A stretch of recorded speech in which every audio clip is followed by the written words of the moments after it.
A little bit about our awesome speaker, and then I'm gonna let him take the lead. So today's the day 8 of the bootcamp. For those of you that have been joining us, it's the last day. If you haven't been able to catch anything else, all the content is gonna be on our YouTube. I'll talk more about it later. Um, but today is integration and action planning. So it's really gonna be focusing about wrapping up everything that we've been learning the last few days and like focusing on building an action plan on how to execute. And Bernardo is going to speak to you guys more about that. Really quick about Bernardo. He is one of our mentors, managing director at Inverdeco Inc. He has many years in the fintech space and financial services space, very focused on driving growth, driving strategy, innovation, a lot of operational experience. So he's somebody that's gonna be able to like really showcase on how do you wrap everything up and like put it to execute in the next 90 days. He's led a lot of departments and initiatives in PayPal and Bank of America, things like product development, strategic turnarounds, and international expansion, really helping businesses like scale globally. He also was in American Express in the DR. He holds an MBA from Duke and is very passionate about mentoring companies. So if you can connect with him today, I know I'm sure he's open to connecting in the future. But yeah, he's been helping us with our founders a lot of time. Before I pass it on to Bernardo, just a quick reminder, make sure you're muted, make sure to turn on your camera. We're gonna have a break at some point. This is gonna be recorded. Um, so yeah, Bernardo, I'm super happy for you to take it away now. I'm excited. If you have any questions, feel free to put in the chat as we go along, but Bernardo will also stop. He's gonna be sharing a presentation with you all now. So I'm gonna let him take the lead. Bernardo, welcome. Thanks, Katina, for that great introduction, and thanks everyone for participating today. I'll as Katina mentioned, just start typing any questions as we move along. Hopefully, I don't spend I will try to go through the presentation, but I really want to spend the most of the time related to the topics in the Q&A and really have an engaging conversation. So if we spoke for like a couple hours and it's only me, that won't be a good one for me. Because I will run out of English words to say. But just one item, I'm from Venezuela. I've been in the United States 27 years. Katina didn't mention that, but I've been spending a lot of my time in helping fintechs, especially the last year and a half with my company, trying to think how they can scale and actually get into the marketplace. And with that, let's start working through. Let me see if you guys can see it now. Let me see, share here. Share. And I'm going to do this quickly here. Can you guys see it now? Yeah, Yep. we can see it. Awesome. Awesome.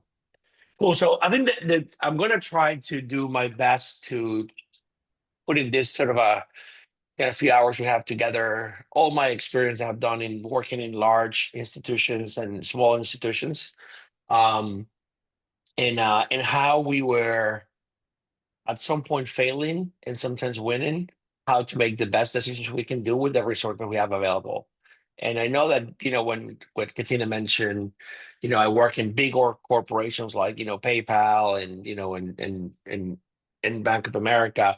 The reality is that I was part of an organization that were very small within that. Like we were part of the small business lending organization in PayPal, and we were part of the small business organization within Bank of America. And when you think about it, there were not enough resources for the ambitions that we have. And we always have this issue around what are we going to do with the resources we have in order to capture the opportunity, which the company felt was important. So I'm going to try to share those learnings from here, and hopefully we'll have a lot of questions. And again, that's, as I said, that's going to be our main topic.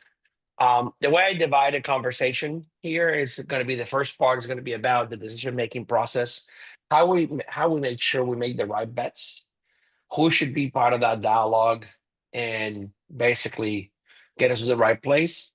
And then I'm going to talk a little bit about our 90-day framework, something that I've used in the past to really put, you know, an action plan in place so you can actually drive to your objective and bring the pieces together and actually achieve what your objectives are. Hmm. Hopefully, along the way, I'll present a couple use cases of or studies that I, based on my experience, that I think were very important. So let's dive in on the decision making process for the right bets. And the first things that we have to think about it here is that when it comes to frameworks, there is a ton of different frameworks that you can use in order to really think through what is sort of best for you to make your decision, how to prioritize activities. And the one item I would say here is that there's different, each of these tools and frameworks are probably best for different type of activities. And there's nothing right or wrong with each one of them. It's just like they typically have a better one for the typical things you're working on.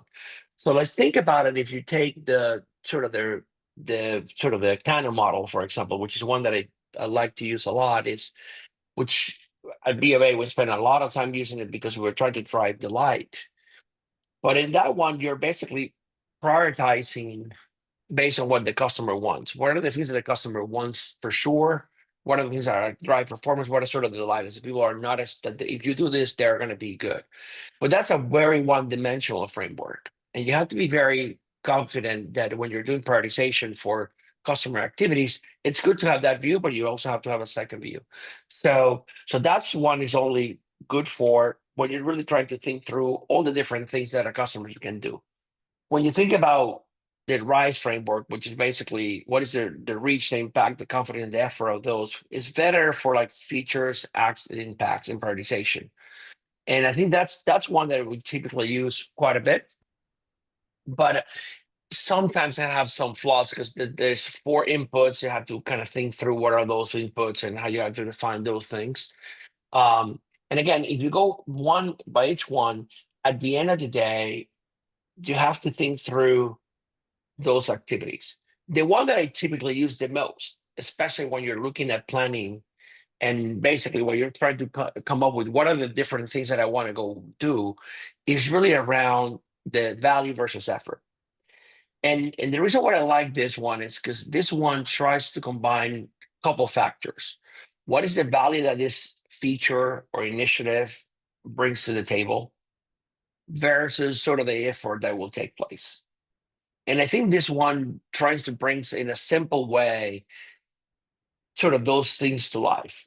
When you compare the value versus effort, you can argue that rights have sort of the same meaning.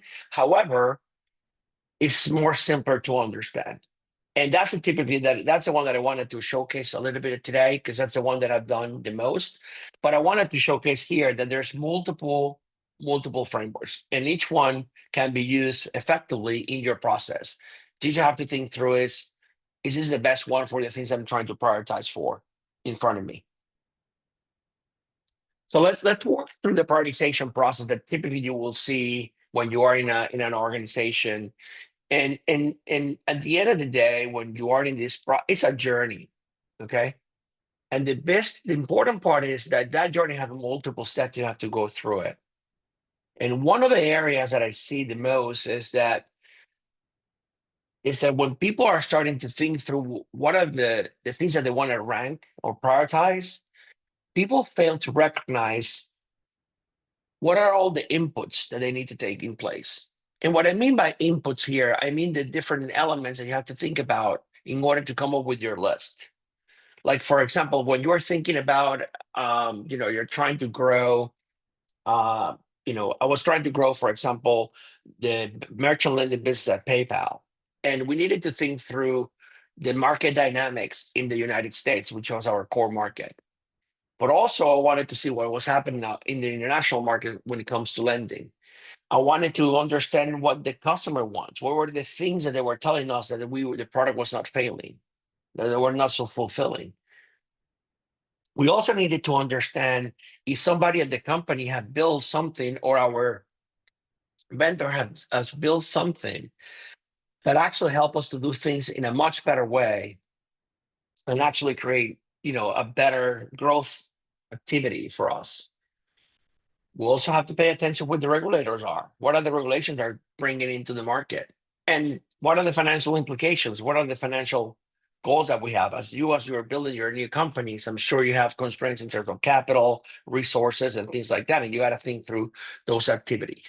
So I think one area that you have to spend a ton of time when you're going through your ranking process is to ensure that you are thinking through thoroughly about all the things that are impacting your product, your programs, and your company to ensure that you have a set of initiatives that you can rank.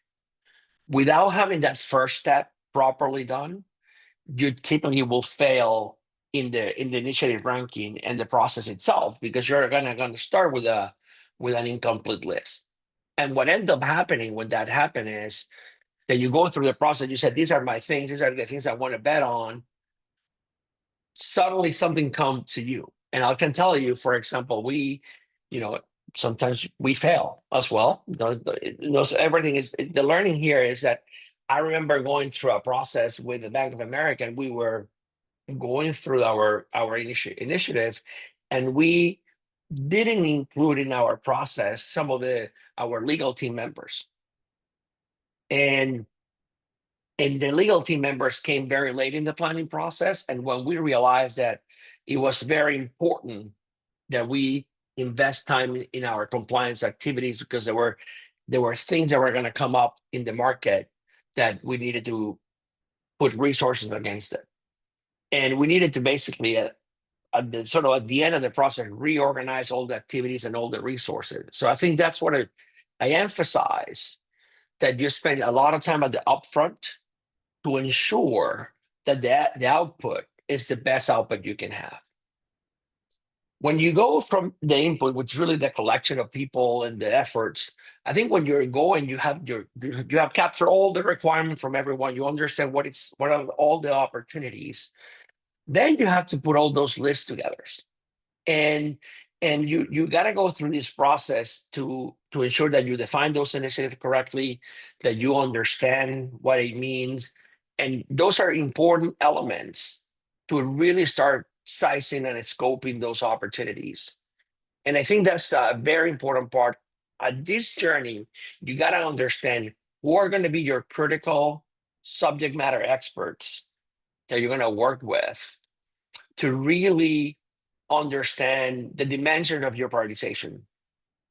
Because one of the areas that I see and that it have happened is that if you don't have the right person or the right people in the room working through your prioritization method, at the end of the day, you're not going to have a good output. As we typically say, if you input are not properly on, the output is not going to be okay.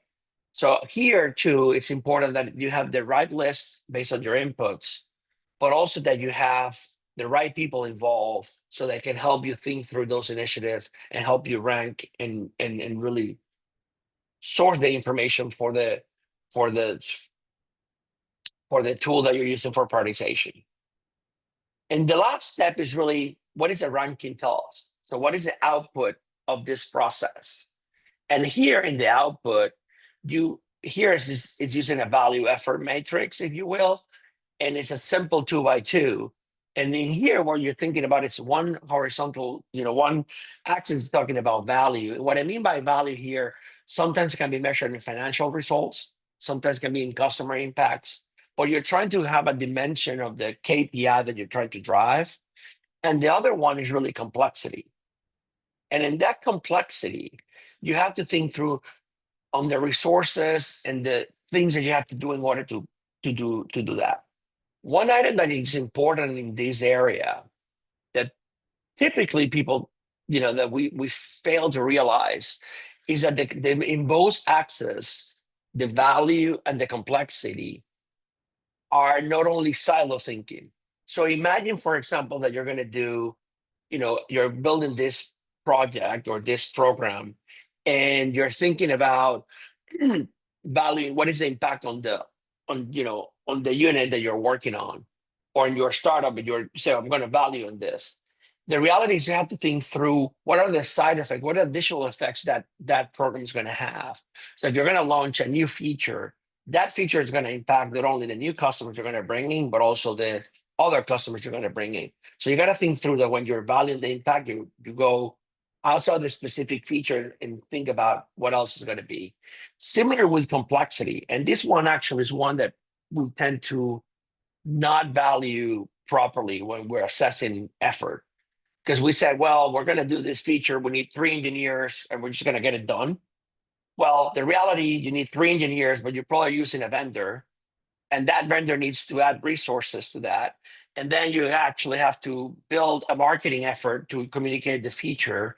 And then you also have to think about what are the sales teams are going to do. So when you start thinking about the different components, the effort is not what the engineering resources are, but what are all the things that needs to take place in order to do it. So I think the most important part of this in this journey here is that when you're doing the final assessment and the ranking, that you are very methodical, trying to think beyond the specific scope that you have in front of you, and you think about the other people that are getting impacted and the other effects of the initiative you're working on to ensure that you can qualify things in strategics, which is basically initiatives that are the high potential value and and high effort, that you identify, which are quick wins, which are really low complexity and really make money quickly, and maintenance, okay, which is really the things you have to do, like low effort, low value, but you had to keep going because you got to keep the wheels going. And on that topic, this is one the next slide I'm going to start talking about one of the most important things that I would say needs to take place when you're balancing and prioritizing. And what I mean by that is balancing. I would say the majority of the companies fail, large and small, in balancing these 2 elements. If you start thinking about if you're going to put all your resources, 100% of your resources on the strategic initiatives or your biggest and most important efforts, and forget about sort of the maintenance and the quick wins, you probably won't survive.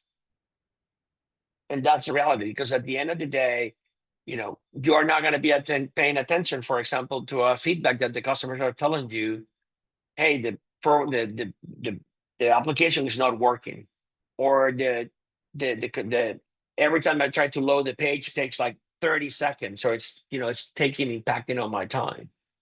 So balancing the short term and the short term and long term is actually one of the things that large and small companies needs to spend a lot of time, because balancing this is going to be the things that are going to tell you the mix. I can tell you that some of the things that when you become a big company that you tend to fail on is that you tend to focus too much on the short term, especially when you're a public company. I can remember working on on PayPal and spending a lot of time in short-term tactics to kind of fulfill the quarter, but not spending enough time on enough resources on the strategic stuff that I know that I can double the size of the business. So that balancing act is really the important part. When you think about this sort of a balancing, I think there's a couple of considerations you have to think about. Number one is level of change. And level of change, think about it in a way that if you're trying to do too many things at the same time, the ecosystem that you work with, meaning your partners, your teams, your vendors, may not be able to execute all the things you want to do. And this is very important when you're thinking about big changes. I used to say that typically, you shouldn't be betting more than one strategic bet if you want to do something, because if you do a couple, they tend to consume so many resources that even if you can execute engineering, you may fail in the other elements, meaning marketing or sales or training or whatever other things that you need for support. So I think that's very, very important. Think about what is the level of change you're trying to introduce. So you ensure that you're putting enough resources on it, but also ensure that you are not compromising enough of the ability for people to change. Even in small and large companies, we all have limit of what we can absorb in change. The second component is complexity. How complex is what you're trying to achieve within your product and your customers? What are the things that they're going to be perceiving? So, for example, if you are going to redesign the whole app, well, you don't want to do that and introduce 4 features at the same time, potentially. That's going to be probably too much for the customer to absorb. And it's going to be difficult to communicate. And therefore, those are the type of things that you got to think about. It better if you're going to change your way. Basically, if you're going to change the app and do the full redesign, maybe you want to redesign it with the features you have and spend the time educating the customer in the new user interface that you're building on, rather than building a new set of capabilities that basically will be lost in the new environment. The third item is really conflicts. And I know sometimes in smaller organizations and startups, you don't have that many conflicts, but you also rely on vendors, for example. So you have to think about what are those things you may want to do something, but your vendor may not have the resources for you to do at the same time. So you have to think about what are those conflicts and ensure that as you're planning, what are you going to accomplish, in the next 6-12 months, what are those resources conflicts and how you minimize those to ensure that that you're not, that you are going to be able to accomplish what you want to accomplish. The final one is really throwaway work. And I put this one because I suffered this one too many times. And it's every time you're doing big strategic bets, sometimes, if you're changing, like, for example, a platform, you're startup, you're building your own thing, you build your MVP and you are working through it. And now you got to product market fit and you're ready to scale, but your MVP is really not ready for scaling yet. And you have to think about replatforming. Well, here, the conflict is different. Here, you don't want to invest a lot of maintenance and quick wins in your existing platform. You're going to move away. So I remember back in, when we launched a program at PayPal on merchant lending, we were, to be honest, we were more successful than we thought. And our batch processes were so long that at one point we were going to break. So we couldn't grow more. So we knew we need to change the platform, but we also knew that we need to invest in maintenance because otherwise the platform will break. So we needed to have sort of like a balance between the replatforming effort and the fixing effort, if you will, to ensure that the product doesn't break. Otherwise, we were running the risk of losing certain things. So in that way, we knew that fixing that would be a throwaway work.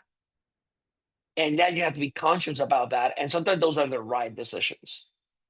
So I think that's an important one on the balancing act. I think the second part of the initiative mix consideration, now that you know what are your right balances and what is sort of like, I tend to think about it that you spend, you say, I'm going to do one strategic initiative, which is going to consume 40 to 50% of my resources. And then I'm going to spend 20, 30% doing quick wins, and the rest is going to be maintenance to ensure that the platform is running. That's probably a good mix. It's going to depend on what your resource allocation and what your thought process is. I don't think there is a right or wrong. But after you kind of get to that mix and your plan, I think there's another set of consideration that you have to spend a lot of time thinking about. Because here's where all the thought process that we talked about in the prior page and where you're talking about balancing gets thrown away in every company I've worked with, large or small, that I've been with. The first thing is, you got to protect your plan from the shiny objects.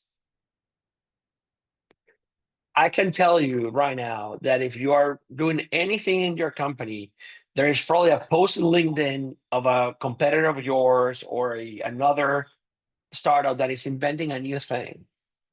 and you have a plan for your customer base, and you say, oh, they're doing that. Should we pivot? And this is, and sometimes the pivot is, it's okay. I'm not saying that you shouldn't think about that way, but what ends up happening is you lose focus. And when you kind of get it thrown away to shiny objects, what you end up losing a lot of time and focus and efforts. And what ends up happening is that you don't end up anywhere.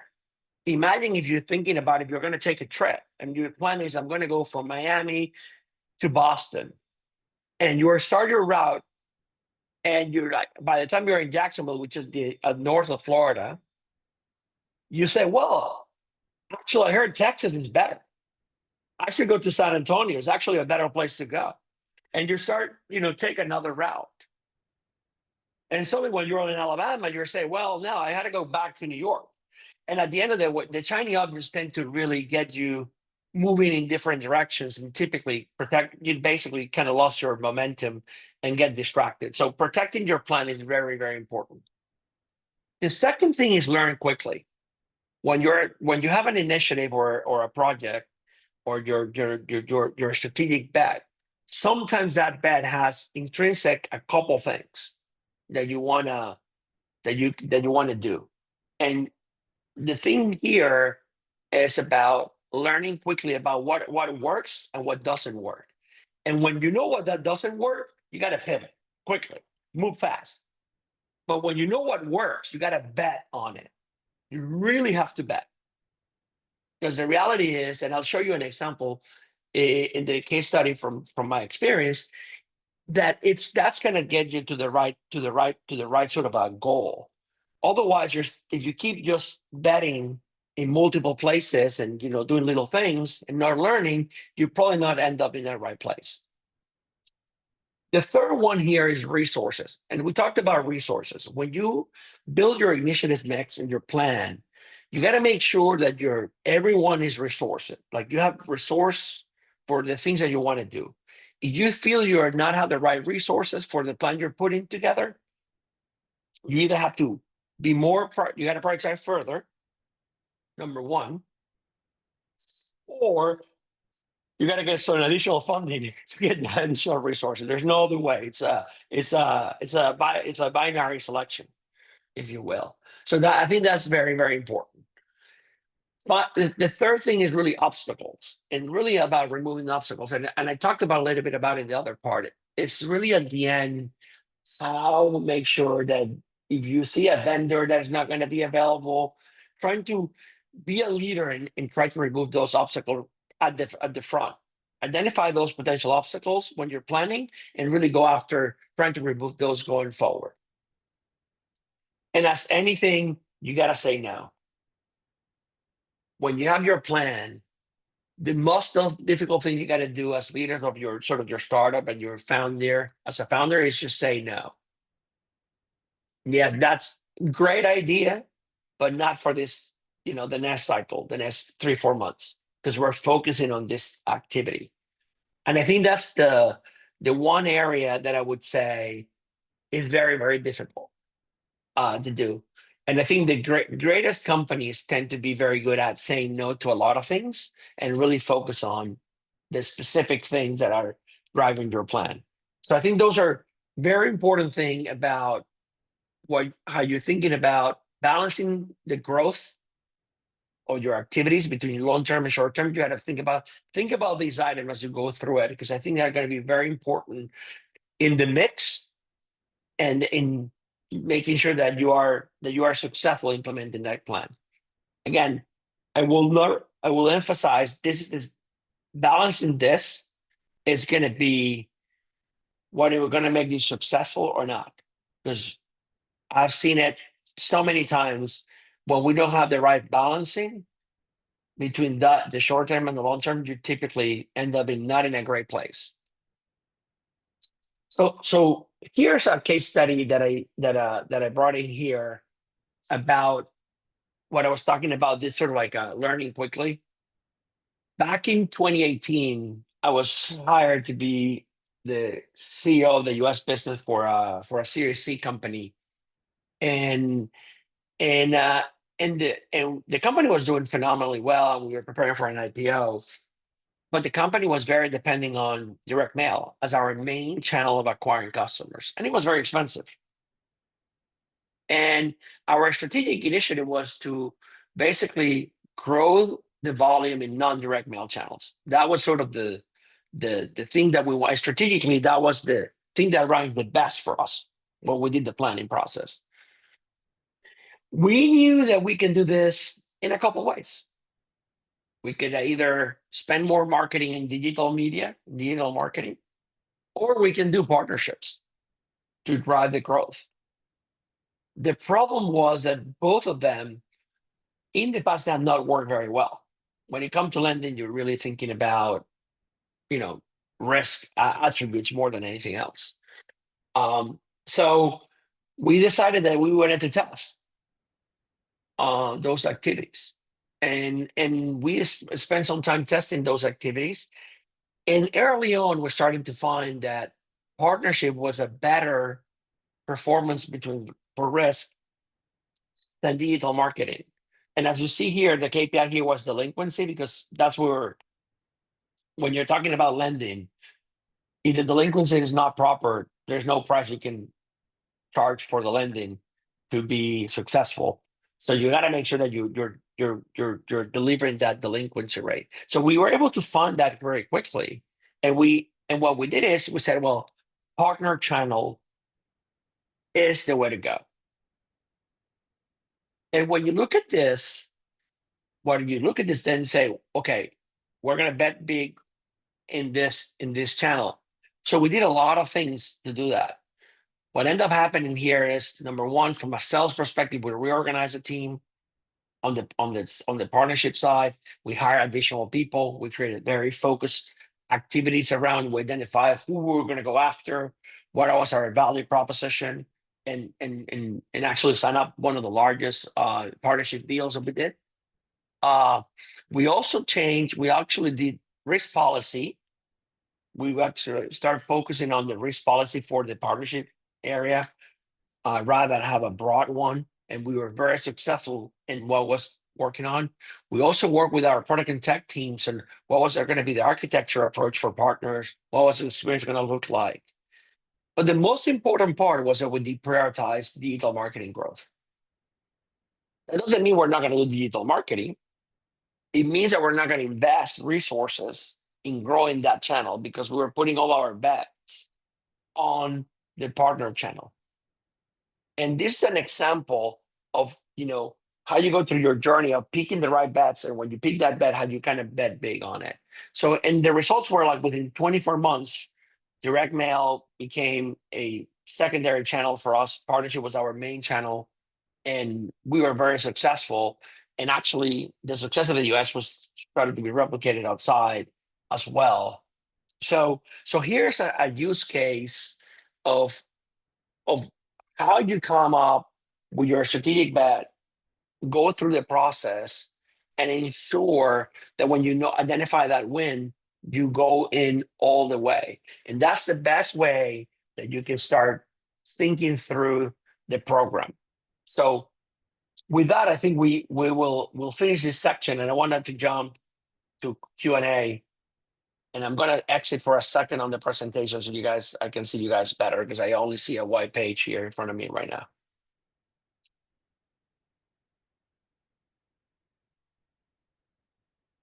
So any questions?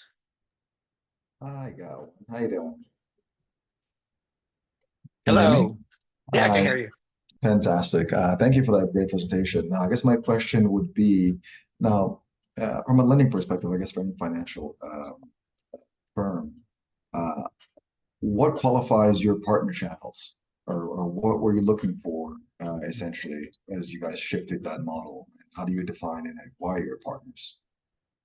Well, I think about it, when there's two ways to acquire customers for a lending platform. You can send a ton of mail. We were sending a few million pieces of mail, direct mail, paper.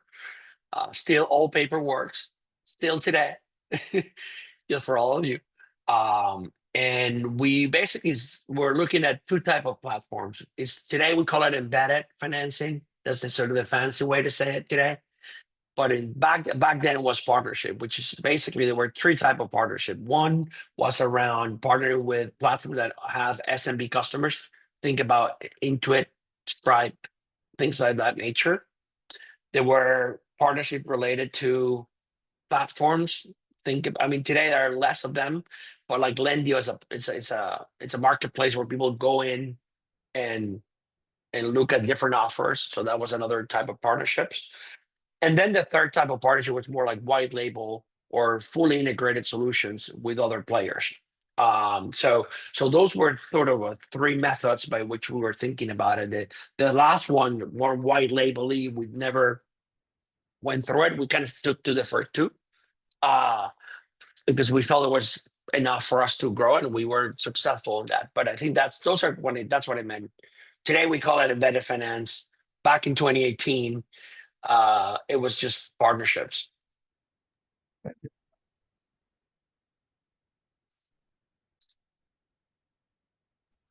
Hi, Bernardo. Thank you for your explanation. Eladio here. Like how you Regarding your doing? matrix for the complexity and value, you said the quick wins should be around 30%, and the others for strategic and maintenance should be equally weighted. Or I know you say it isn't a formula, I know, but according to your experience. Yeah, it's always hard to say, what is the right mix. Yeah, I know.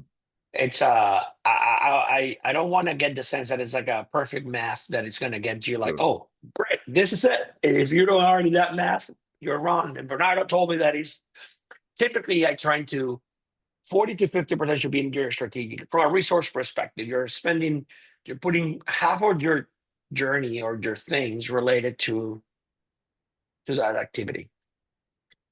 And then the other half is spending this in quick wins and maintenance. The reality is, if there is no quick wins, you can devote more resources to your strategic initiative, Okay. if you will. But I do think that you need to ensure that you protect maintenance. I think that's the one that I have seen time again, especially in larger organizations, that you said that you don't protect that maintenance bucket. And what end up happening is you can call anyone and it will tell you, no, we have a lot of tech debt. Well, tech debt means that you are not making your stuff throughout along the way, potentially. And then there's somebody come in and say, well, all your APIs are not mature. You haven't been doing all the work, and then you have to do it now. And basically, what it was an important thing, now is an urgent thing. And when it becomes urgent, then your bucket of maintenance becomes very difficult to balance all the other activities.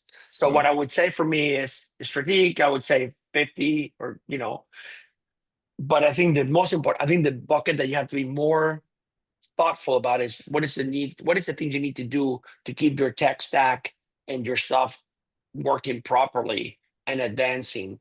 That's maintenance. And the quick wins are going to be depending on what you got. Sometimes there is no quick wins and therefore you're not going to force that. So. Thank Okay, you. so at the end, the math will be like, let's say 50-50 between the balancing act. But if there's no quick wins, you probably can put more stuff in the strategic side. But protected maintenance that typically is 10-20% of your resources should be keeping the lights on, listening to customers, and making sure that things are getting fixed rapidly so your program doesn't become stale. Thank you. Great.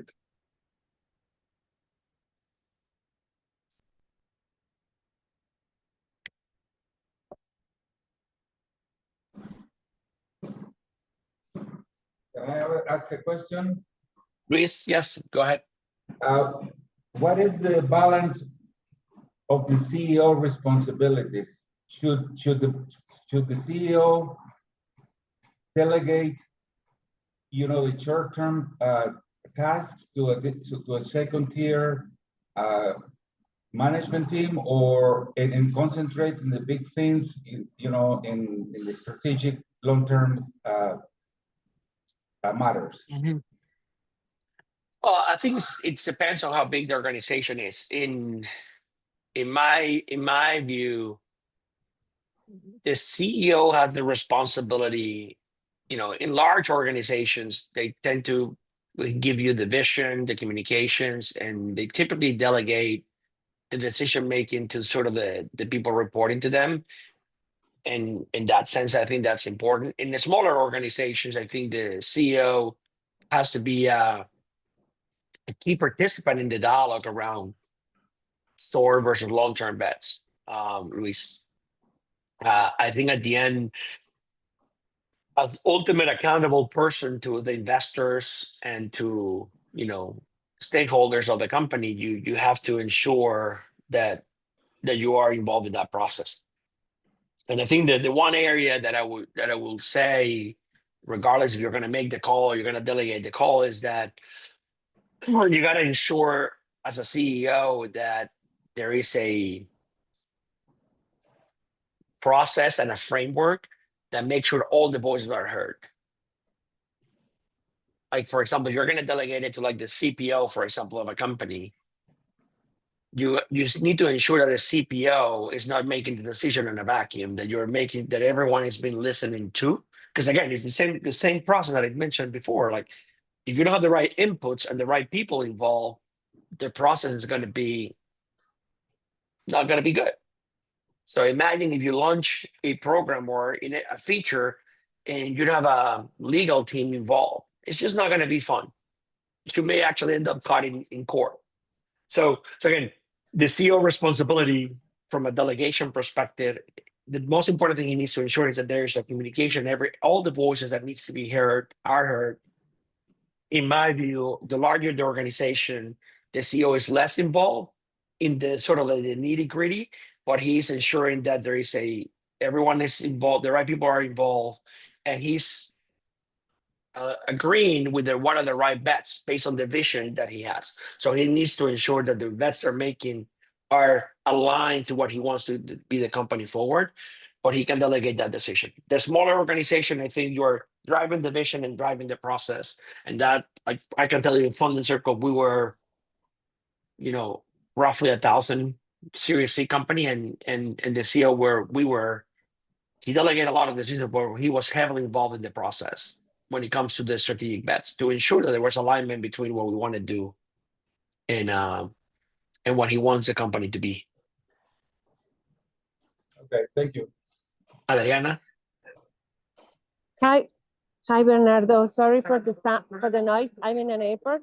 But when you were talking about the partnerships, it's interesting for me because at the beginning, for a company like us, the database of the customers is very valuable. In terms of partnerships, how can you reduce the risk? Because at the beginning, probably some alliance or partners wants to work with us because of the value of the database of the customers. But I was thinking about how you can protect that. I know that we are good advice for lawyers, but it's hard sometimes to think about partnerships. What do you recommend on that? Partnership, it's a strategy that is very, very, very good for any company or any size to drive value. It's one of the areas that I would say is very complex to execute on. If you're in banking, in the sort of fintech world, it's probably the most frustrating thing you're ever gonna have, because when you're talking to a bank, they think about in years and you're thinking about in months. So the alignment of timing is the first one that you have to think about it. The second part is, and the partnership piece of it, is that everyone thinks partnerships are done when you sign the contract. And the reality is, partnership just start when the contract is signed. Because otherwise, you have to execute, and so that's the second component. The third component is sort of what resources the partners are going to bring to the table. Okay, so when you look at those three areas, I think the one area that I've said is worked for me. It doesn't mean that it's worked for everyone. If you do not see resources commitment from the other side, that's a red flag right there. If you get to a contract and you say who's going to be, and you ask this simple question: who is going to be my point of contact, and and who is going to be the accountable person to drive my program in your data, in your database, to use your words. If you cannot get a clear answer, you're really not having a partnership. You're having a contract that somebody will pay attention to you when you have when they have time, and that's not going to work. Partnership requires resources from both sides, you as a provider and them as sort of the owner of the customer. Otherwise, it doesn't work. So I think that's the first red flag. If you don't have a right point of contact, I think that's going to be important. The second part is that if you are not, are able to drive a joint plan and commitment, and not only on the person owning, but resources. Like, for example, we had an example of a partnership that we, two big companies. We have the accountability because we were partnership in other areas, and we were going to do something else, and I was responsible for the something else. And we got the person. Yes, we got commitment of this person, and I said, let's draw a joint plan of marketing, sales, and product efforts. And when we come up to the table, my product things were all full, my marketing things were all full, and their side was, I would call it bland. I would call it a little bit better than bland, another red flag. So I think at the end of the day, that's what I think what to look for, Adriana. You have to think about, are they putting somebody accountable for? Do they have the right alignment? And do they have are they putting resources or plans that are jointly into this effort? If the answer to those three things is no, I think you may want to have the partnership because you can put it on your website and you can call it that. You have a partner of this bank, X bank, and you can call it exit, but don't get fooled. You're not gonna get any traction. The traction is gonna be very minimal. I've seen it too many times, burn too many times, and if you're dealing with banks, I'm sorry to tell you that the journey you never know when you're gonna get assigned there, because there's always a new committee that gotta go through it. And if it's not legal, it's compliant. If it's not compliant, it's the CEO. If it's not CEO, and it's a long process in order to get there. So Thank you, Bernardo. yeah.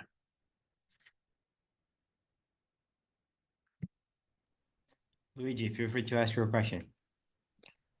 Thank you, Victor. Hey, Bernardo, thank you so much for your time. Hi, Ray. And sorry, I can't see everyone because I have a multiple screen, so if I don't see, so No, Victor, no. please help out. You're good. You're good. So, my question is more regarding of if you can share more of the reasons why and what was the thought process of changing from regular mail and getting this partnership. Was it a matter of just cost versus scaling the company? Because you said that it was providing phenomenal results, and I had an experience similar to a previous company that I had. Like I was just getting my customers through direct mail across the country. For me, the problem was the cost. Because USPS could be very expensive. So I tried to incorporate some other stuff, but then the customer mix was pretty bad. So if you can share on that, that'll be great. I think there were a couple factors. Cost was one of them, Luigi, for sure. But it's sort of a scalability. I think it's probably the other part, and that was the one that probably hurts me the most. We were mailing everyone we could. So yeah. That was it.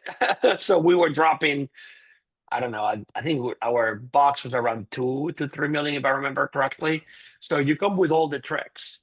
You mail it every week, every other week, and you mail and remail and talk. I mean, they were like, you can imagine every variation we tested.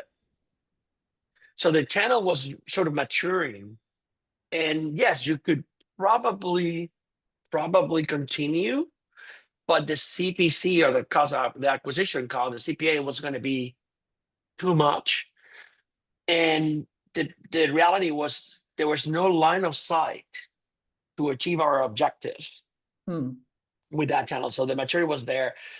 We didn't feel that we have models or risk changes that help us sort of change the paradigm. Because when you think about for example, when you think about lending, if you change your approval rate, you can actually your customer can actually change quite a bit because you're approving the same more customer with the same amount of sort of application. So, but we didn't feel we could do anything else like that. So we needed to change because the scalability was not there, the cost was not there, and therefore it was time to do something different. That doesn't mean that we didn't invest in that channel as a venue. So we continue to invest in our models, we invest in our databases, just to ensure that we can the first get more efficient. But they were, let's call it incremental in nature, if you will. You're gonna get improvement like 10%, 5-10% every year. But there was not going to be transformational, and we wanted to double volume. So we just couldn't do it. The one aspect I didn't mention, but it was important for us at that phase, was the problem with direct mail is it's basically you drop 2 million pieces of mail and then you just pray that they respond.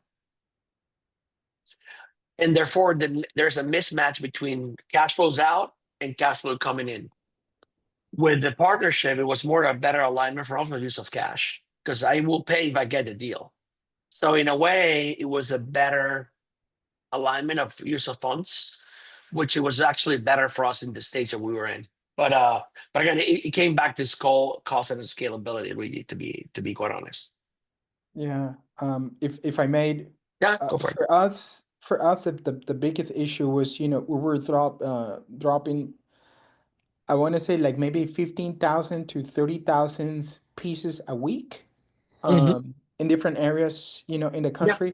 So we were like, we have like a rate of, we're dropping this much, and then customers were calling, and then it was not too efficient. So in other words, I had a lot of money out, and then I needed to wait like a month and a half just to get the money back. And that created a massive cash flow problem, especially in the summertime, because everything goes down. So we try to do digital ads and stuff like that, and Facebook, and we got a lot of traction in terms of more responses, but the quality of the lead was awful. Yeah, because that's the reason why. we couldn't determine like income and stuff like that, and income was like a key. Yeah, that's the same thing in lending. Our performance in digital was I haven't been able to make it work in 4 different organizations with different products. It's very difficult because you cannot select the right people or make sure you do a lot of lookalike models and trying to assimilate who your customer base typically is, but it's a problem for sure. Thank you.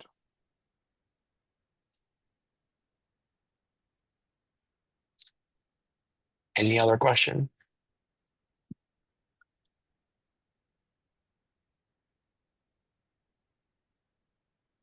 If there's no other questions, I'm happy for us to take a quick break. Let's say like we could go back at 10:40, and then Bernardo will lead a second session. Bernardo, do you want to give a little bit of a spoiler of the second session? The second session is really how you move from a white piece of paper into a plan of attack, because all of us typically end up having a lot of ideas and a lot of things to do, but typically fail to put in an action plan to actually get it done. So we talked about how we prioritize all the things and how we make the right decisions. Now we're going to turn into how we make those activities and those bets in reality. Okay. And for those of you, I just saw the chat here.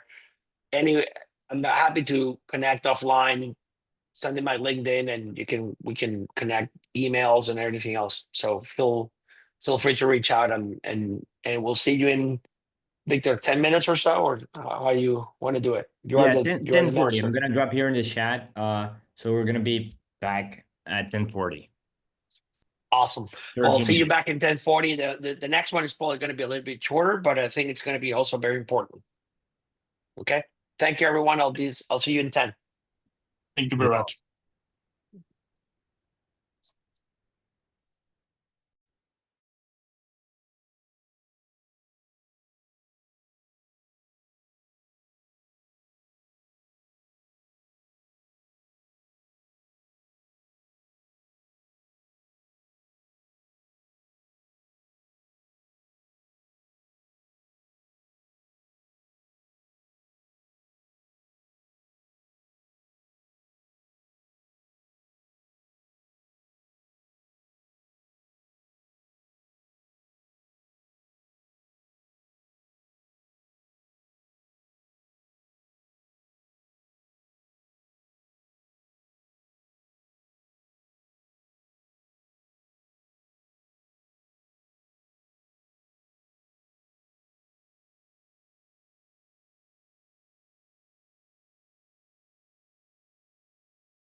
Hey everyone, we're back.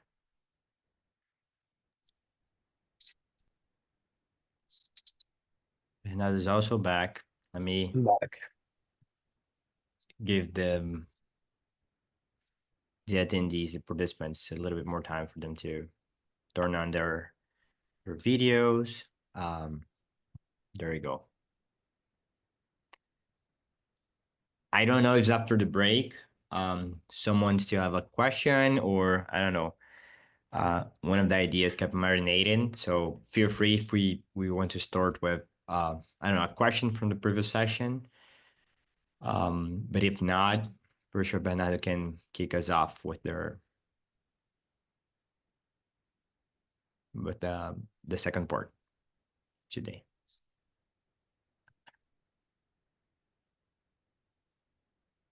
Let's get going then. Let's get going. Let's see. Can you guys see it okay? Yes.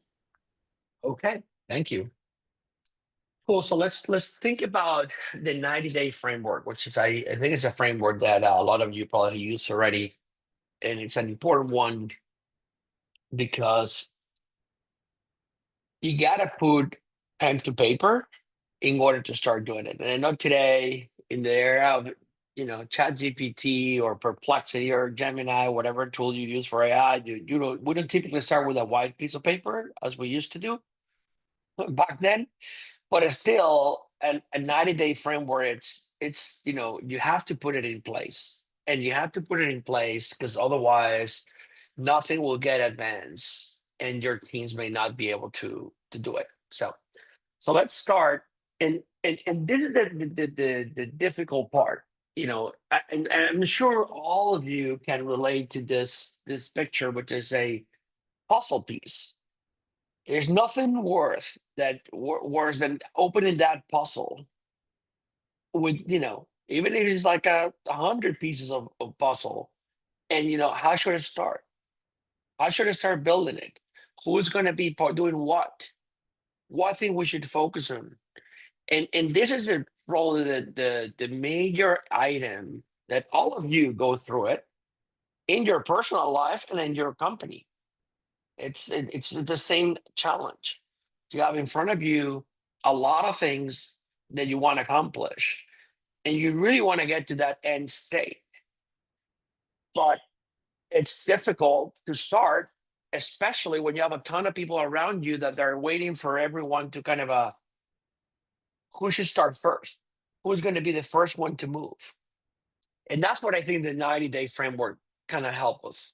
Like what it does is gives you the opportunity to drive the clarity and the focus to really get us there. So why we should do this? Why we should do a 90-day framework? Well, in a way, it's a way to put together a set of activities in an organized fashion to start building what you want to do. Without that plan, you cannot achieve what you want to do. Imagine that you just say, I'm going to go, I'm going to, if you're going to take your car and you're going to drive, now we have Google, but imagine if you were not in the Google era of maps and you want to go from Florida or Miami to, a distance, you needed to make a plan. You needed to know where they're going to stop, where you're going to refill gas. You're going to make that plan. Otherwise, you will not be able to make it.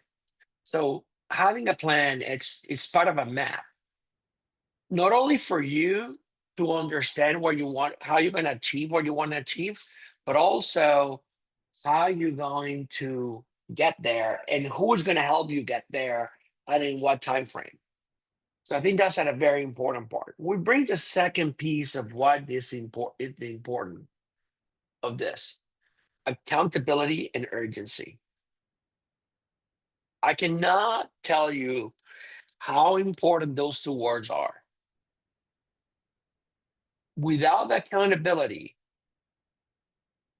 most likely none of the things you want to accomplish will get done. Because there is always going to be something There's always going to be, oh, I thought Bernardo was doing it. I thought Victor was doing it. And the reality is you have to drive accountability. And the second thing it does, it drives the urgency. Without a deadline, and we all live this, in our life, we need a deadline to get the urgency to get that stuff done. Otherwise, it just gets postponed, and procrastination become the thing that prevents us from succeeding. So I think that's very important. Those two words, it's probably one of the most important things on the 90-day framework is that driving that accountability, that urgency is going to be important. And then, people say, why 90, not 180? And I think 90 give you that mix of enough timeline to see traction or short time frame, but it's short enough that people doesn't think it's too distant. Because when, all of us have lived this through our personal or career. Oh, it's there. I have a couple months. I get it done. And 3 months in and you're not done. And you're like, and then something you felt you needed done in 3 months. It's just not difficult. The second thing it does, you kind of put the pieces in different, you start eating the sort of the cake in different piece by piece and in chunks, and that makes you easy. It's easier for you to do. So I think that's another important part that that 90-day framework does. It's important to remind everyone, like the 90-day framework doesn't mean that it's 0 to 90, even though it's actually just building in chunks of 30, 60, and 90. And then you will have weekly or bi-weekly activities to see the traction. So sort of like it's a true roadmap of actions along the journey of 90 days with goals and things like that. So how should you think about the 90-day framework? Similar to what we said before, you need to think about what is critical for you to succeed in this journey. And what I typically see in teams is they have, I typically think about if you have multiple objectives, typically nothing gets done. There's too many things. It's equivalent to a shiny object, too many distractions. You have like 5 priorities. Like you have all things going on. You got to think about one objective, 1 or 2 things that you want to focus on and really drive those things through a 90-day plan. And typically, these are probably the tasks that are most important for your success. Like if you are really launching a new feature in your company, and this is the most important strategic bet, you should put that in a strategic framework, a 90-day framework, to ensure that you have the right people in place. All the things we said, that people know what you're working on, that people exactly know what they're accountable for. So I think that's one item. Is try not to make it an idea for everything. Like, it's like, what are my 1, 2 things I want to do to be successful?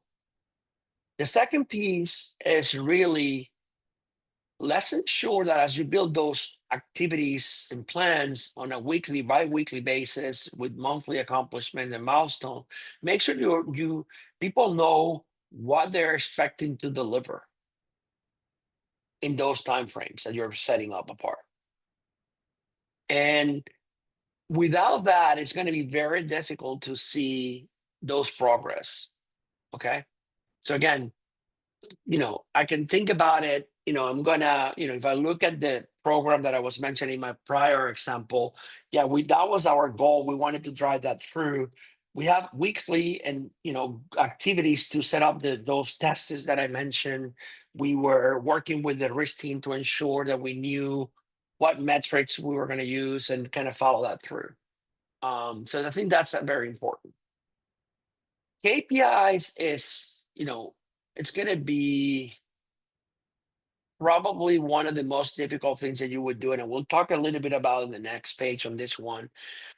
But the reality is that the KPIs to track progress is one of the important parts of the puzzle here with accountability. Because at the end of the day, without an ability to track progress, you won't be able to see if the teams or person is moving in the right direction. And it's almost like test and verified. If you think about it, yeah, somebody, you go to a meeting and how are you doing with your coding? No, things are going well. We're making tremendous progress. And you gotta show me. So you gotta make sure a KPI that actually people show that progress. The fourth element here is ownership. And I mean, to drive accountability, I think you gotta assign who's gonna be that person, who's gonna be that owner. Like, when you go to a meeting and we say we're gonna do X, Y, Z, and in the first 30 days, we're gonna build this feature, who's gonna do it? Who's gonna be the person to you you're gonna look for and say, Bernardo, did you did it or not? Have you made progress? What are your obstacles? What are the things that you need from me in order to make that successful? Also, ownership brings something very important. When you're talking to that owner, you as leader have to be very focused on what he's accountable for. This is actually one area that I think we don't do a good job of sometimes is, we put that drive accountability. Right? We say, Bernardo, you're going to do this thing. And when you talk to that person, rather than focusing on that, what he's accountable for, you bring us a lot of distractions. And this, I don't know if you have seen it. There's a great video with, of John Ivey of Apple saying about like Steve was very good at focusing, because if you were going to talk to Steve, he only was going to talk about what you were accountable for. There was no distraction. So accountability and the ownership is very important, but also us leaders, we need to take that ownership, not only assign it, but also be very focused on it when you talk to that person. The next one is here, support system and routines. And in this one is important because without this, you gotta create a process by which you can show progress and understand what things are not working. Because in much of the plans that we do, there is interconnectivity between the different parts. And therefore, you need to ensure that, and on a weekly basis, that routine is showing up and say, well, these were the things we were going to accomplish this week. Where are we? What are the issues? And, we are not getting the support that we need. And then you try to resolve those issues right away, as we talked about in the other part, that, those are obstacles they got to remove from it. But also, the routines and these capabilities also show who's your support system, who are those critical stakeholders, and that helps you achieve the plan that you want to put in place. And finally, as you execute your 90-day framework, distractions are the enemy of progress. So you gotta be in your sessions when your leader is talking to you or anyone is talking about something that you're not accountable for. You gotta say no. You gotta keep focused. So, and if somebody's bringing something that is not related to what they're talking, those distractions have to be put away. So I think that the critical component of this slide is that we have to, without a plan, it's like driving to a destination without a map, not knowing the place. If you knew how to do it, and you can drive without, with no map, because you know where you know how to go from A to B, that's perfect. But typically, these things that we're trying to accomplish are very complex. And therefore, you need to put a plan in place so everyone around you understands who are they accountable for, what are the expectations that you are asking them to do, and the time frame, so you can actually arrive safely to their destinations.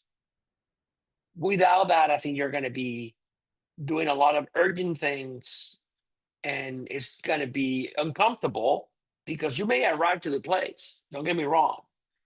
It may be a little bit rough because you will be, everything will be urgent. The delivery will be done within the last minute. You may not thought through all the elements. You may have not consulted everyone.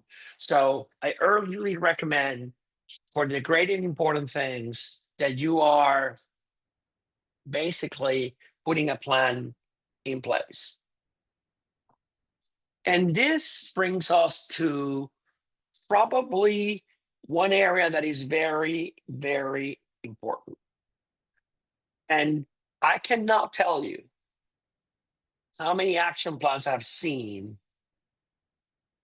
including mine. I'm not going to say that I have no fault myself. To have a KPI that typically it's not appropriate for the things that we're trying to accomplish.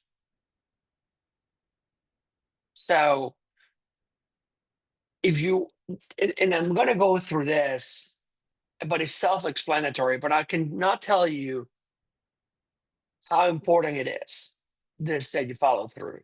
And the first question is super important. Like, for example, if we go back to the exercise that we were thinking about before on the case study that I brought into you, what is a real KPI to see traction on our measurement? You can make the KPI to be, for example, channel mix in the prior example on the lending situation, because we're trying to think through growing direct mail, growing partnership instead of direct mail. You can see the other metric can be, non-direct channel volume growth. And those both can be, good metrics. But what is the right one for you? In the case that we decided to go with volume growth, because the mix have a denominator and numerator issue that you can achieve 70% by reducing the volume in direct mail. So, for example, so therefore we want to have more growth, because that's what we wanted to do. The second one, so you got to be specific. The second part is really, you want to have, can you really track it? What I mean track, I mean, do we have access to the information on a regular basis to showcase? One of the things I see a lot of failures, to be quite honest, is that typically we have done tremendous amount of work thinking about the KPI and the measure of success without involving the right person in the room. And what ended up happening is we have this beautiful KPI as specific. It was great. We all aligned. We think we could do it. And then we go to our data teams and say, hey, can we track this? And they say, well, I can track this 30 days in 30 days delay. So for January, I can give it to you like by the end of Feb. And then you say, well, that's just really not going to work out. Because if I have to track on a month delay, it's not going to help me understand what is going to happen. So when we think about measurable, when I think about tracking, it's not only tracking, it's really understanding if you can track in the frequency that you want to track to drive progress. And this is one area that I think I have seen a lot of people don't pay enough attention and thinking that they have the right metric, but the metric is not relevant. No, it's not measurable in the timely manner that you need in order to drive progress. So I think that's a very important part. And in this one, I would say you have to ensure that as you are selecting your KPI, you're involving the right person to ensure that the data that you want, it's available. Number two, that the data is, has trust on it, that there's nobody doubts that it's the right data, because there's also another issue with that when you measure things that you don't trust the data. And three, that there's going to be in the frequency that you need in order to drive progress. If you're thinking about a 90-day framework, you want to probably things in weekly terms. If you want to do something about a sales challenge, you probably want to have things on a daily basis or weekly basis, so you can assess where you're head at. So I think that's a very important part of measurement. It's really, can you track it? Can you track it in the frequency? Do you trust the data? And you will be surprised how many times we, and I include myself on it, we come up with these beautiful plans or 90-day actions with a metric that cannot be measured. The third item here, it's and this is one area that I think it's always a challenge, because we all want to have green metrics. So we want to put an outcome that we want to achieve because we want to feel good about it for us and for the teams. But you want to think through, is this a realistic sort of a goal that we want to attain? Is this attainable or not? And in this one, I think the question is framing in the framework as, are you realistic? And I think at the end, you have to be realistic, but you also have to be challenging yourself to change, like to really change the game. So imagine if I would have been putting a metric and I'm only going to improve it, and it's a strategic plan that I'm doing for like this bet that I think is going to change the company. Imagine that you put a goal that is only going to change 3% of your outcome that you're seeking. Potentially, yes, it's realistic, but it's not challenging. So one of the things I think about this third element, or you pick the KPI, make it achievable, but make it also challenging. Otherwise, it's just going to be one KPI you're going to hate and you're going to feel good about it because it's green.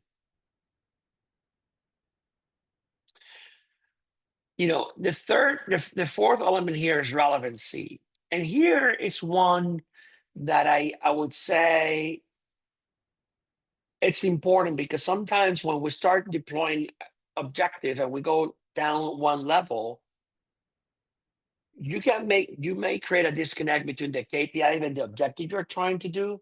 So you want to make sure that those things get you to the place you want.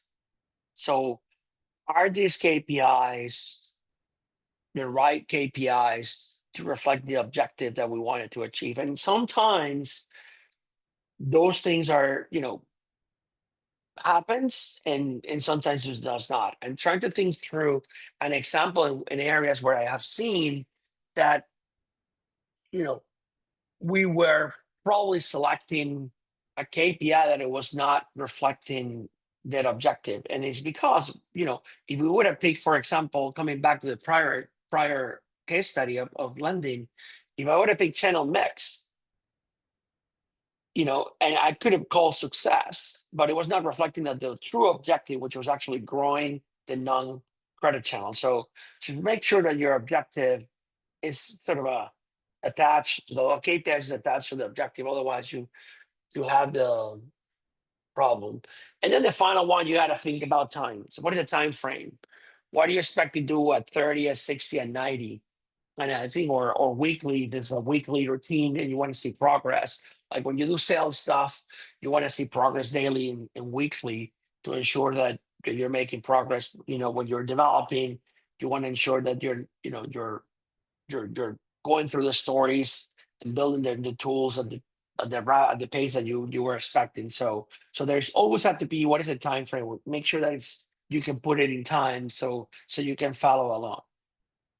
So again, this is a very simple concept, but I will tell you, picking the right KPI and using a framework like this is going to be critical as you build your 90-day framework.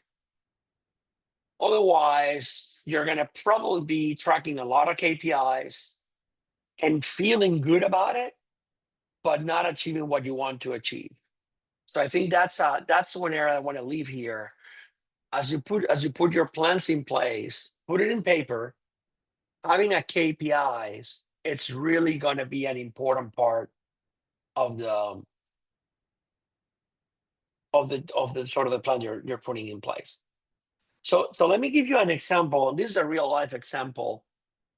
This is a steel company. It was two recent grads. They were the company's called Coven. It's already registered, and then they're doing Andres and Carrie, which are real names. I think they'll. I don't think I built yet the website, but they have a Instagram stuff. But again, they were trying to have this idea. Oh, Carrie is a musician and she's a teacher, and she was getting frustrated because of the platforms the platforms that were available. And she was finding all sort of opportunities with the platform she was using. So they came up with the idea. And then, they're recent grads, from college, and they didn't know where to start. And I said, well, you got to put a plan in place to get to an MVP to test your idea to see if it works.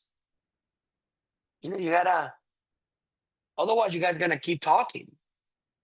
And so they put this simple framework, which is simple, but it was important. They want to build an MVP. That was really the objective. So the 90-day objective is to build an MVP. And they basically did three things to get there.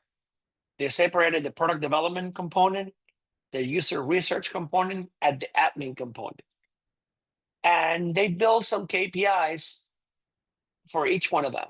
On the admin side, my advice to them is, hey, you got to raise some cash for family and friends in order to get the money to build your thing, because they're not coders. So they have to rely on, they're doing some stuff in the app, but they needed to rely on third parties to get it to the real final MVP to launch. So they put all these stacks in place. They needed to incorporate the business, create a cap table on the safe, put a safe agreement, open a bank account, draft legal documents, and set up all the stuff that they need in order to get some 50K so they can get some people on the door. I think they're still working through that. I think the 90 days, I think is in July is the sort of when they expect the MVP. But they're raised, I think they're like 30% raised so far. The second thing is advice for them is like, well, you got to start, you have these problems, but have you dimensioned those problems? So you got to think about your customers. So they start talking about customers and validating the problems that they have developed, and really put up a target that they have to have 10 beta testers for the MVP when the MVP is ready, so they can pressure test some of the things that they want. And they track that every week, and and they show me all the time in the progress, because I invest some money on them. Some of the how many research they have done. They start they have 4 out of 10 already. So they got to keep going until the MVP is ready. And then the product development side, they went through all these sort of efforts, if you will. And I said, well, you have a lot of ideas. You're going to put it on paper. So the first things I recommend them, you got to go get your Miro out and put all these sort of ideas into features and functions and sort of start scoping out in detail. So they went through it, they scope it out in Miro, then they do a little bit of a vibe code and they like an alpha, they'd hire a tech team, and now they're working through that schedule. And they made weekly and they had the sprint burn down. But the important part is they have a plan. And we didn't show it here like in the 30, 60, 90 that I will expect to do, but they have a 0 from 90, and the goal is in 90, they're going to have an MVP. Each of these pieces have a specific objective and the specific things they want to do with a KPI in order to make sure that when they get the MVP, they're ready to go and actually launch the program. The one item I told them is you have to make sure, is that you don't get distracted. And that's what they also put out here. Like, they're trying to avoid any other distraction. So the main focus, day in, day out, they're trying to, they're talking to the product teams and the engineering team to see where they're progressing. They're not spending a ton of time thinking about how the engagement or any marketing stuff yet. Because the goal right now is MVP. and test it so we can see the platform is operationally before you're going to launch. I expect that when we finish this build MVP component, we'll enter the next section, which will be like launch MVP, like launch MVP into the market, and there will be another set of objective, another set of KPIs that you're going to work through it in order to launch the program. So with that's sort of like what I have from a 90-day program, and I love to see. Let me just make sure I have it, to see if there's any questions or comments on this one from the team, and I will exit now here.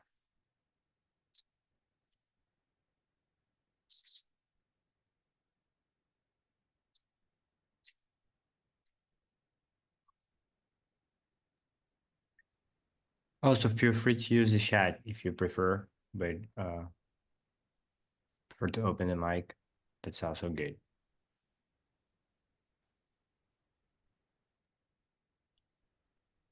I have a question. Bernardo, maybe do you have any framework of roadmap to execute this 90-day strategy? Or, for example, the case study is a framework that you already explained. Maybe a roadmap or something like it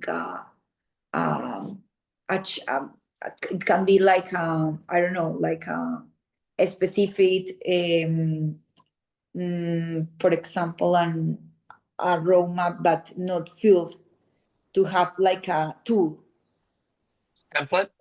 I mean, I'm sure. I mean, we can put out there, and I can add it and send it to Victor like a template. I mean, the reality is, yes I think that I can certainly put it in. I think my view of the template is always it's an art, not a science. What I mean by that is you have to put it in a format and a framing that works for you, Laura.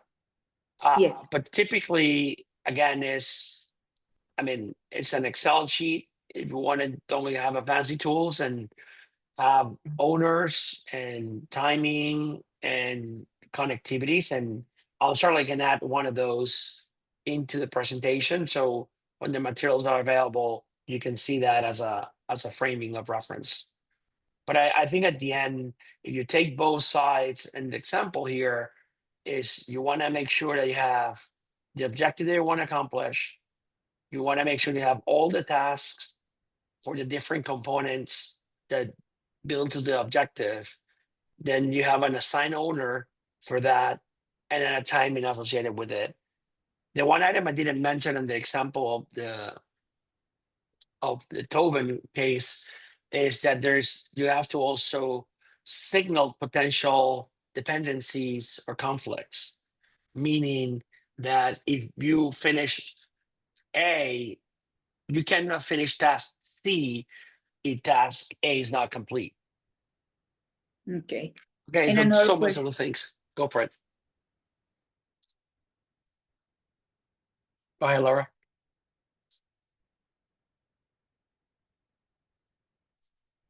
I think we lost Laura.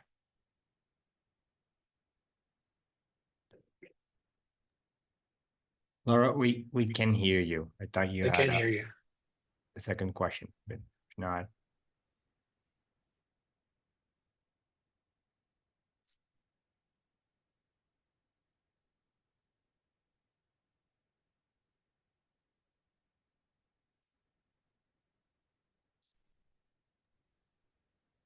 Ben, I believe you can keep going if she comes back. Yeah.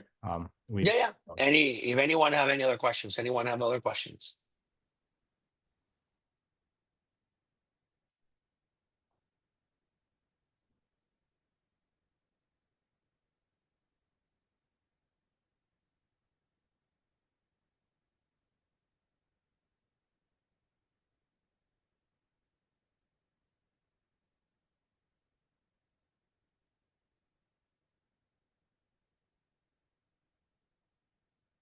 I don't see anything else in the chat, or Yeah, I believe that's it. okay. No, that's good. So I think at the end, I think if to wrap it up for this one, it's a simple framework for all of you. I don't think there is any rocket science on it. And again, it's just the best advice I can give you is put pen to paper,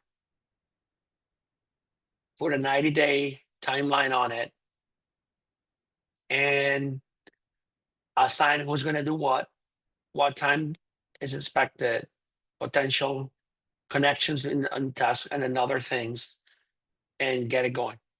And Laura, I think you just came back. Yes, I am back. Okay. Sorry. Sorry. No worries. Okay, and the last question is about OKRs. Maybe do you think that is good if we introduce OKRs and KPIs, sorry. Because as I use today is KPIs for the performance, really for the process, and OKRs like general objective to approach, to achieve, an approach to achieve with the OKR and the measure of the process throughout the KPIs. I don't know, what do you think about that? I'll be humble and honest on this one. Okay. Because I think we just I tend to be simple person. And I think we all trying to overcomplicate things and name things differently. Like, yes, OKRs, objective and key results, that makes total sense. KPIs is, key performance indicators. In a way, it's measuring different things in this similar, like measuring, at the end, is a measurement framework at the end of the day. And you have to pick, call it OKR, call it KPI, call it whatever you want to call it. Let's be very honest. It's all fancy terms. You got to put a measurement that really signal what you're trying to achieve. And okay, if you call it KPI, you call it OKR, I don't want to get bogged down in the nomenclature, if you will. But at the end of the day, just have a true measurement that measure what you're trying to achieve. KPIs tend to be longer in duration, typically, because you're trying to measure like through time series. OKRs is for a specific activity you're trying to achieve. But again, at the end, if we take one step out of the acronyms of our daily lives, it's a measurement. And the goal here has to be that you have an objective, you have a measurement, the metric that helps you measure that objective or those activities, and then you track that all the time. But again, I always struggle when we start introducing KPIs and OKRs because everyone have, well, what is an OKR? What's a KPI? And we debate, especially large organizations would spend meetings and meetings and meetings discussing if it's a KPI and OKR rather than discussing what is important. Okay. Is it the right metric that we're trying to track? If you call it KPI or OKR. And again, that's my Bernardo, that's my simple mindset. Maybe not the right textbook, but I'd rather be simple and humble to say, hey, let's put the right metric in place. If you want to call it, you call it whatever you want. Okay, thank you. Yes, it's clear. Otherwise, you're gonna be debating yourself and more about that than you're actually going to do, which is typically what happens in large corporations. Perfect. Thank you.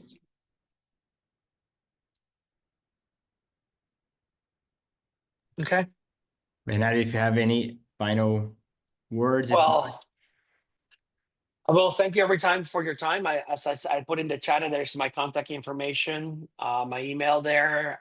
Feel free to reach out. I hope I don't know where are you doing and what journey are you in, but I'm sure you are brave entrepreneurs are doing a lot of great things. So if there's anything you can help or have questions or the materials, or you come up with something that I couldn't answer today, feel free to reach out. I'm happy to participate. As Victor and I always be very, very available for entrepreneurs and always try to help the community. I have not been as brave as you to build something from scratch. So you're probably much smarter than me, but I probably can have a little bit of I can probably put some water in your seat, and hopefully you can, build something big with my help. Okay. Just quick. Well, thank you very much for your time. One quick Yeah, Of course. question. What do you do for a living? What is Inverdeco? What do you do there? I do advisory and investments in the startups and do a lot of consulting. Advisory meaning consulting. So spending a lot of time right now with in two folds. One client of mine trying to enter another international market. So we're doing some go-to-market entry. We can't reveal the name of the company, of course. And then, but typically trying to think through about digital transformation activities, go-to-market entries, you know, and Raise money also? I have contact. I'm a LP in a venture. But again, and I typically try to connect the people to some of the funds that I have access to. Okay. But I don't necessarily consider myself raise money, if you will. I just know that I have contacts in the VC world, and depending on the type of company I can do, and sometimes I participate. I invest in a couple companies myself. So Thank you for everything. Great session. okay. Thank you. Bernardo, thank you so much for your time, as always. Thank you. For all the other, today is the last day of our boot camp. So Bernardo was the last session. So thank you so much for all of you who joined. And this session is gonna be uploaded in the YouTube later today. So if you missed some part, if you wanna share with someone, it's gonna be there. Thank Cool. you. Thank you, Thank you so everyone. much. Thank you. Bye. Bye bye.